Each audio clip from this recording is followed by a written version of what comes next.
perkembangan kognitif Jean Piaget pada anak usia dini.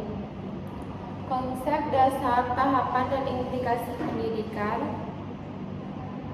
Biografi singkat Jean Piaget lahir pada 9 Agustus 1896 di Neuchâtel, Swiss, dan meninggal pada tahun 1980. Latar belakangnya ahli biologi dan filsuf, kemudian psikolog anak. Dia itu mengobservasi 3 anaknya sendiri sebagai dasar teori. Kontribusi utamanya teori perkembangan kognitif pada tahun 1936, fokus pada bagaimana anak membangun pengetahuan melalui interaksi lingkungan. Fakta menariknya, Piaget menerbitkan 60 buku. Teorinya masih digunakan di pendidikan modern saat ini.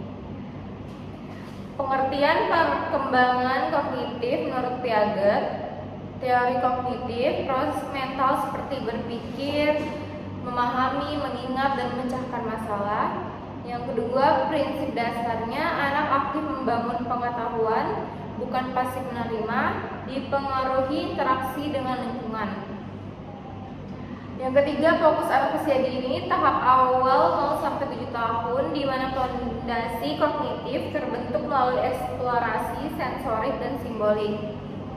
Manfaat teorinya membantu orang tua dan guru menyesuaikan stimulasi agar sesuai tahap usia. Konsep dasar teori Piaget, skemanya struktur mental untuk mengorganisir pengetahuan. Misalnya anjing sama dengan itu hewan berbulu. Asimilasinya menambahkan info baru ke skema lama. Misalnya anak panggil semua hewan berbulu seperti anjing, seperti kucing. Yang ketiga adalah akomodasi, mengubah skema saat info baru tak cocok. Misalnya membedakan kucing dengan anjing. Ekuilibrasi, keseimbangan antara asimilasi dan akomodasi untuk adaptasi. Proses utama perkembangan. Selanjutnya 4 tahapan perkembangan kognitif Piaget. 1. Sensori motorik 0-2 tahun, belajar melalui indera dan gerak. Yang kedua, praoperasional 2-7 tahun, berpikir simbolik tapi egosentris. Yang ketiga, operasional konkret 7-11 tahun, logika konkret. Yang keempat, operasional formal 12 tahun, abstrak dan hipotetis. Fokusnya itu tahap 1 dan 2 di usia dini 0-6 tahun. Tahap 1, sensori motor 0-2 tahun. Karakteristik utama sensori motor, fokus belajar, anak mengembangkan pengetahuan melalui pengalaman fisik langsung, bukan melalui representasi mental atau simbol atau bahasa. Dengan yang kedua yaitu skema dasar, anak membangun struktur mental awal atau skema melalui interaksi dengan lingkungan seperti memahami objek atau gerakan. Ketiga, simulasi dan akomodasi, anak menyerap informasi baru ke skema yang ada atau mengubah skema untuk menyesuaikan informasi baru. Yang keempat, ketiadaan representasi mental, bayi belum bisa membayangkan objek yang tidak terlihat atau belum paham simbolisme.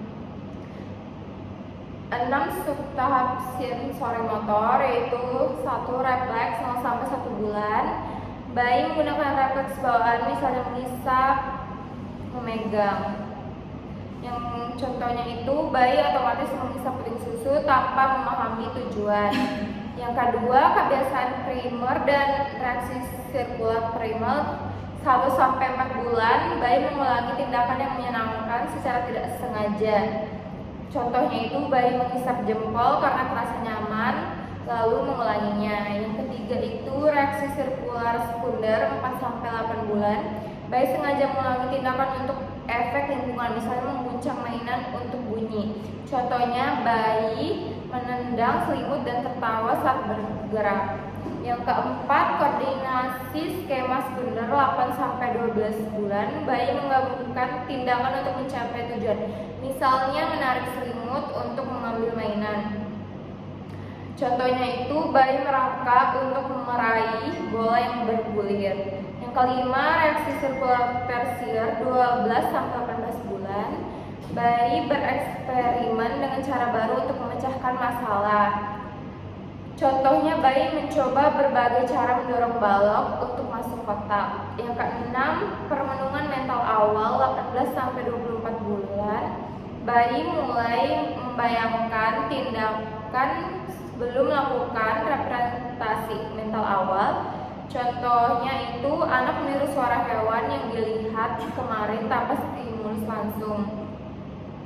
Tahap 2, operasional 2-7 tahun. Berpikir simbolik, anak mulai menggunakan simbol, kata, gambar mainan untuk mewakili objek atau ide. Misalnya anak bisa menggunakan kotak sebagai rumah dan permainan pura-pura. Yang kedua, bahasa imajinasi, kemampuan berbicara berkembang pesat dan anak mulai bermain imajinatif. Misalnya berpura-pura jadi dokter atau superhero. Yang ketiga, egosentrisme, anak sulit memahami sudut pandang orang lain. Mereka berpikir dunia berpusat pada diri mereka. Yang ketiga, animisme, anak menganggap benda tak hidup memiliki perasaan atau kesadaran seperti matahari marah atau meja sakit kalau dipukul. Yang kelima, ketidakan konservasi, anak belum memahami bahwa jumlah atau sifat suatu benda tetap sama meski bentuknya berubah. Misalnya air dituang ke gelas berbeda dianggap jumlahnya berbeda. Terus itu berpikir sentris, anak fokus pada satu aspek masalah, misalnya tinggi gelas bukan volumenya. Terus itu irreversibilitas, anak sulit memahami bahwa tindakan bisa dibalik, misalnya air dituang balik akan sama. Implikasi teori Piaget dalam pendidikan anak usia dini yaitu 1. Belajar aktif, dorong anak belajar melalui eksplorasi langsung, misalnya menyentuh, melihat, bermain untuk membangun skema kognitif. Contohnya gunakan mainan sensorik seperti balok dan pasir untuk tahap sensori motor. Yang kedua, sesuaikan tahap perkembangan usia 0-2 tahun, fokus pada stimulasi indera dan motorik. Usia 2-7 tahun, dukung berpikir simbolik melalui permainan pura-pura, cerita, dan seni. Yang ketiga, hindari abstrak. Jangan ajarkan konsep logis kompleks, matematika abstrak karena anak belum siap. Gunakan pendekatan konkret, yaitu dengan menghitung benda nyata.